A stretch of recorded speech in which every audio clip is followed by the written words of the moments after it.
Tudo bem, pessoal? Os comentários sobre A Lenda de Candyman, filme dirigido por Nia da Costa, lançamento da Universal nos cinemas. Uma sequência direta ao filme de 92, dirigido pelo Bernard Rose, que eu gosto muito e já publiquei minha análise, inclusive, aqui no canal. O roteiro é assinado pela Nia, pelo Jordan Peele e pelo Win Rosenfeld, e descarta, portanto, as continuações de 95 e 99, que são muito fracas. E muita coisa mudou na região norte de Chicago desde 1992. A última torre do complexo Cabrini Green foi demolida em 2011, mas a cidade continua com seu processo de gentrificação. As famílias que moravam em Cabrini Green acabaram sendo transferidas para a região sul da cidade. O filme do Bernard Rose é importante e foi filmado em um período muito conturbado, vários protestos, especialmente na região de Los Angeles, muito pelos casos de Latasha Harris e Rodney King. O processo de adaptação da história de 92 parte para um comentário social que inicialmente é voltado para aquela região específica de Chicago, Cabrini Green, mas a partir da lenda urbana poderia ser feito um alinhamento com qualquer outra cidade dos Estados Unidos, dado o histórico de racismo no país. Já fazem quase 30 anos do lançamento de Candyman original e agora nessa sequência a Nia da Costa ela trabalha com essa mudança estrutural que aconteceu na cidade de Chicago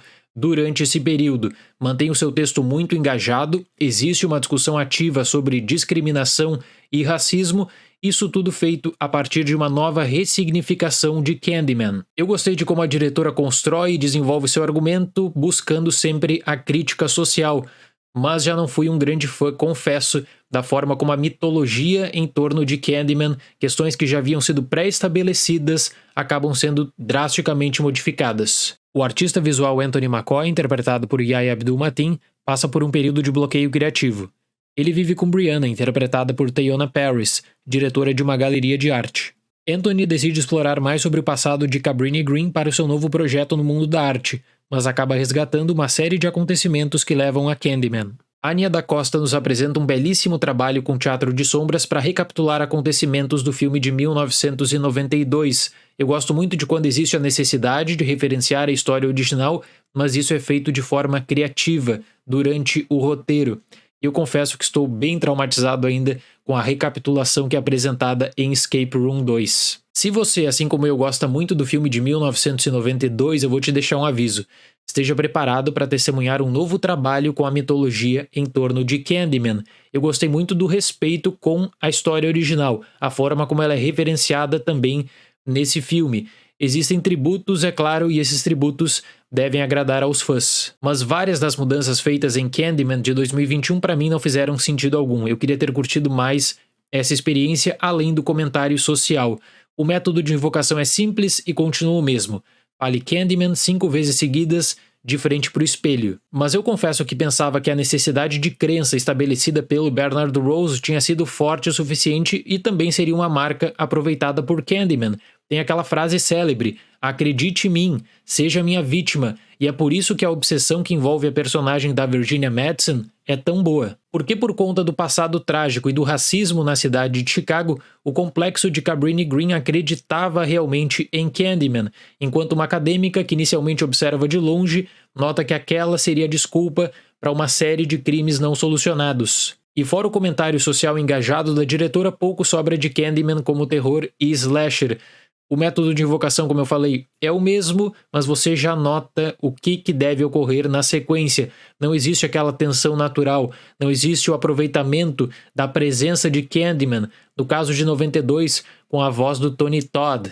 É uma sequência que, da mesma forma que acaba posicionando os eventos de 92 como essenciais para a trama, parte para um soft reboot, com espaço para muitas surpresas, especialmente no final, quando a crítica de Nia da Costa tem um impacto na narrativa muito maior do que o de Rose. Nós saímos do ambiente acadêmico para passar para o mundo da arte de Chicago, com discussões que acabam sustentando todo o período de crise da vida do Anthony. Entre suas descobertas, reconciliação com o seu passado e também mudanças de comportamento. O Anthony desenvolve uma obsessão também, mas ela é trabalhada de forma completamente diferente da que o Rose fez com a personagem Ellen em 92. O ritmo do filme para mim acaba destoando bastante após a introdução, já que existe um final abrupto e a falta de tempo não era um problema. Nós temos aqui uma produção curta de apenas 1h30 de duração. Por conta das mudanças na cidade de Chicago, a comunidade de Cabrini Green é retirada de consideração e dá lugar para uma análise histórica sobre origens de Candyman.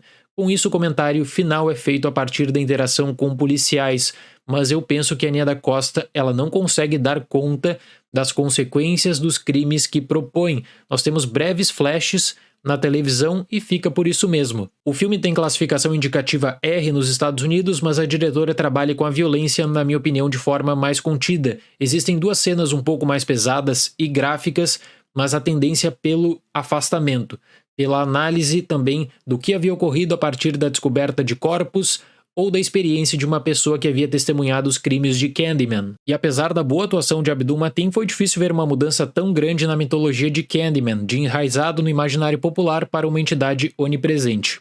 A simbologia é trabalhada de forma diferente, dessa vez as abelhas são um mero recurso gráfico, inclusive com marcas na pele do protagonista, mas existe tempo para investir, especialmente na questão dos espelhos, que é muito forte durante o filme, e também na questão do gancho para revisitar a partir disso o racismo. E eu entendo que o complexo de Cabrini Green não existe mais, o filme até que articula uma passagem na década de 1970 para trazer um pouco do legado e da história. O personagem que mais me chamou a atenção foi interpretado pelo Colman Domingo, porque é o único que consegue ainda um traço de mistério. Mas existem muitos tópicos em Candyman que ficam em aberto dentro da nova fórmula apresentada pela Nia da Costa, como por exemplo, a relação do protagonista com a sua mãe. Você pensa que isso vai ter um grande impacto na história, mas existe apenas uma troca de diálogos. Eu fecho Candyman com a nota 6. A ideia, eu imagino, é de deixar a porta aberta para novos projetos dessa franquia. Sem dúvida alguma, Candyman de 2021 é melhor que Candyman 2 e Candyman 3. Certo, pessoal? Muito obrigado pela atenção, até o próximo vídeo e tchau!